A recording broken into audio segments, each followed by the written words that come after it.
Welcome to Hofer College. Today, I want to show you a song and analyze it from an audio engineering point of view. I want to talk about the arrangement and the instrumentation.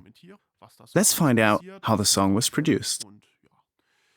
The song is Happy by Pharrell Williams, which was his first big solo hit after he had a hit with Daft Punk, where he sang the vocals. The song was very successful because it's a great song. Let's have a detailed look. We'll listen to the song now, and then I'm going to talk about it.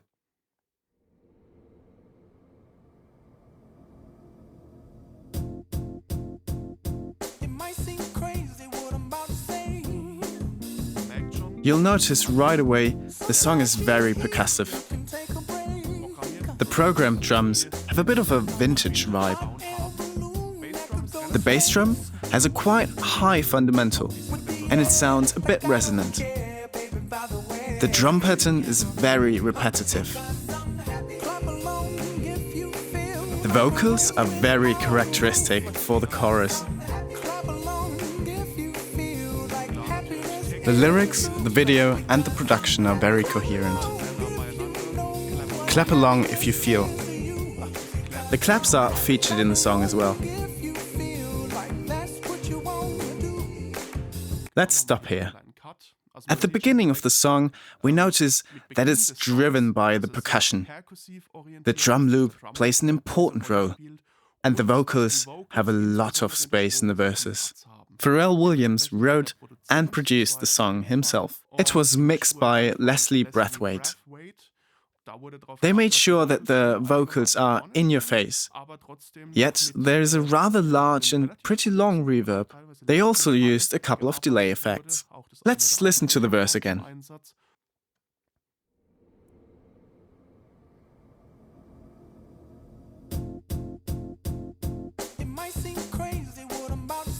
You can clearly hear that the vocals are at the front of the mix.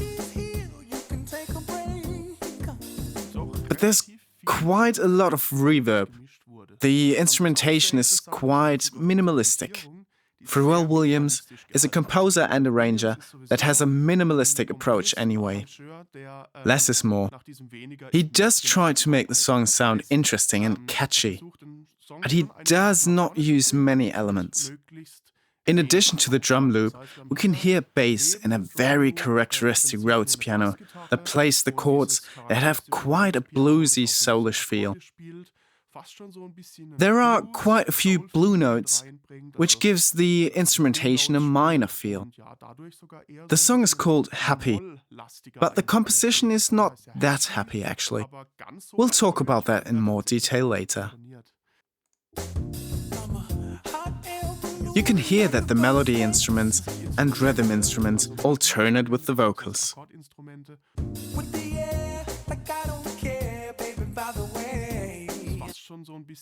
It's pretty much a call and response feel between Pharrell's vocals and the instruments. This is pretty clever, because the vocals have a lot of space this way. This way, the reverb can be quite large and the reverb tail can be quite long. But the vocals don't sound indirect or move to the back of the mix. Pharrell found a great solution to this problem.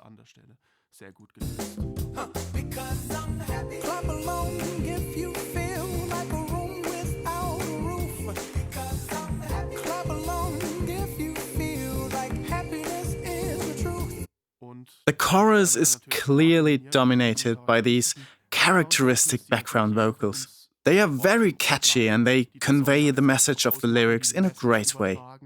It's very interesting that the instrumentation is quite sparse in the chorus. Actually, the backing vocals take over. They are very important for the melody in the chorus and they provide the harmonies as well.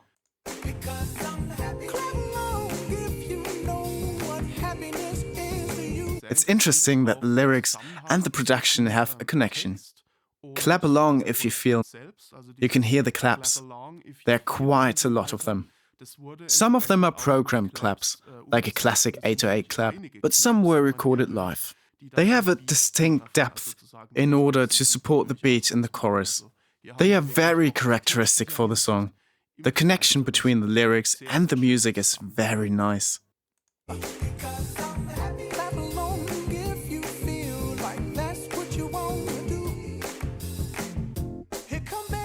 The second verse also has the call and response elements.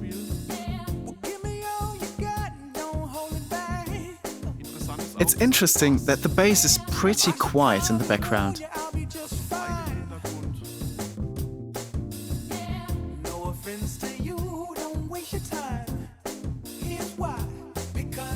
You can also hear the delay in the verse.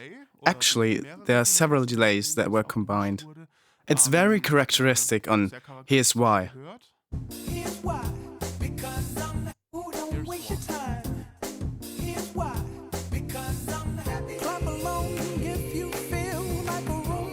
The claps return in the chorus. They are mixed quite wide, and they take up quite a lot of space in the mix.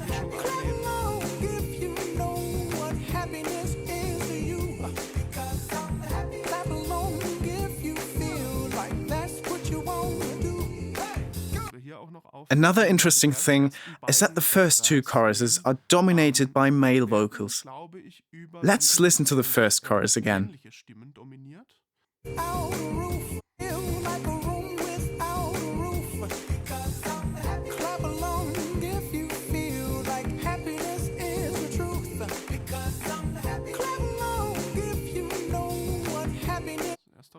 Here's the second chorus.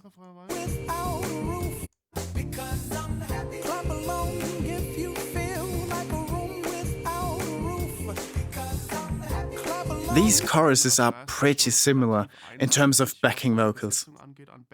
They probably recorded multiple tracks, since the instrumentation is so sparse. The characteristic drum loop gives the song a vintage vibe. The choirs make the song sound quite modern, and they work well with Pharrell's vocals. It's very interesting that the reverb on Pharrell's vocals in the chorus is a bit less audible. The verse is a bit less open in terms of the vocals, but the very characteristic backing vocals lead to the characteristic openness.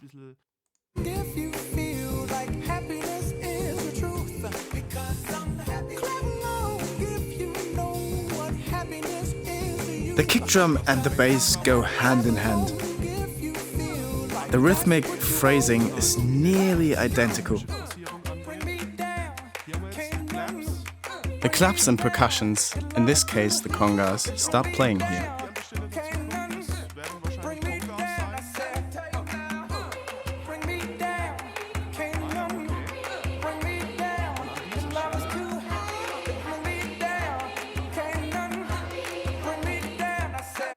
At this point, the song and the video fit together very well here.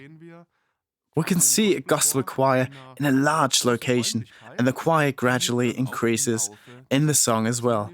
There are more and more voices added to the choir, if I can hear that correctly. There's a percussive motive dominated by congas and claps as well.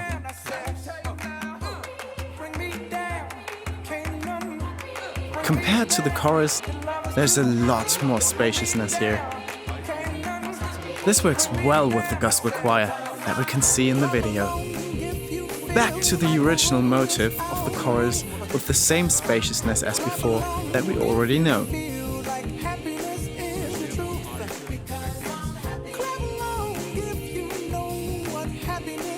We can no longer hear the congas. They were only characteristic for the interlude.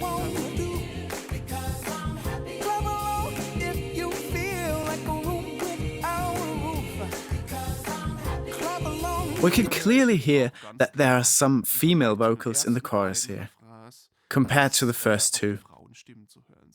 The first two choruses were dominated by male vocals, and in the third chorus, we can hear female vocals as well that form a large choir.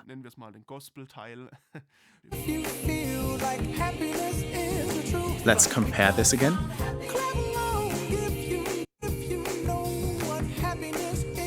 We can hear that the intensity is much smaller here.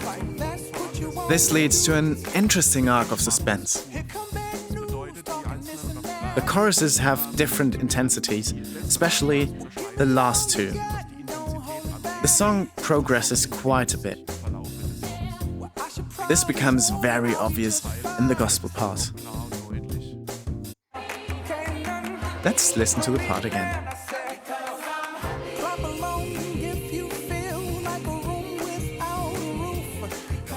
We can hear the full choir here.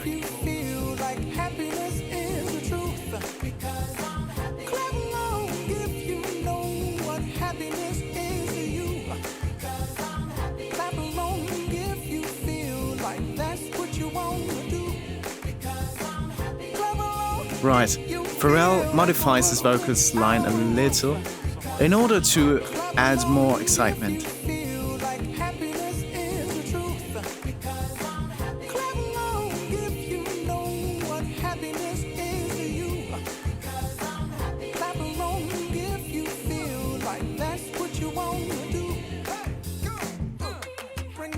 Here's the interlude again. We can hear the congas and claps again. That changed the rhythm a little, and then it goes into the last chorus of the song. And this is where the song ends. Let's fast forward a little bit. We're almost at the end of the song. There are two very interesting delays here that have a different delay time. Let's listen again.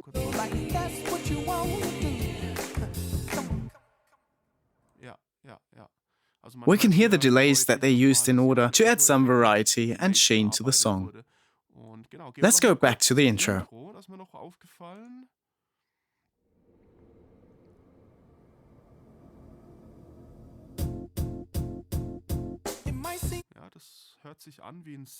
It sounds like a sample, like a loop that is repeated.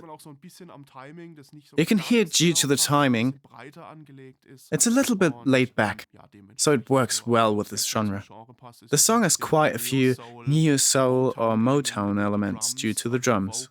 The vocals are not as in-your-face as we're used to from modern pop productions, especially due to the large reverb in the verse. Although the song is very concise and on point.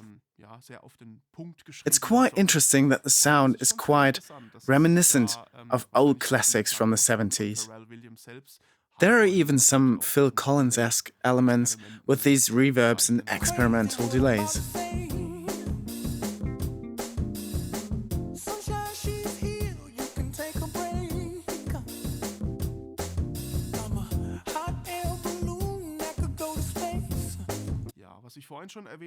I mentioned it before, and it's quite interesting as well. Although the song is called Happy, the composition is actually not that happy at all. Most of the song is written in a minor key. It's very obvious in the chorus. There are a lot of chords that come from the minor scale, although it ends with the major tonic. The same applies to the interlude.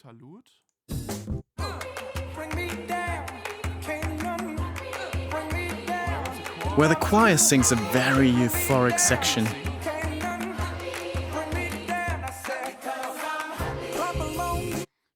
It's mainly written in minor until the progression goes back to the chorus. Although the lyrics and the composition work well together, there's a slight contrast between the title of the song and the mode. The lyrics are very happy and euphoric, but the composition itself sounds rather sad.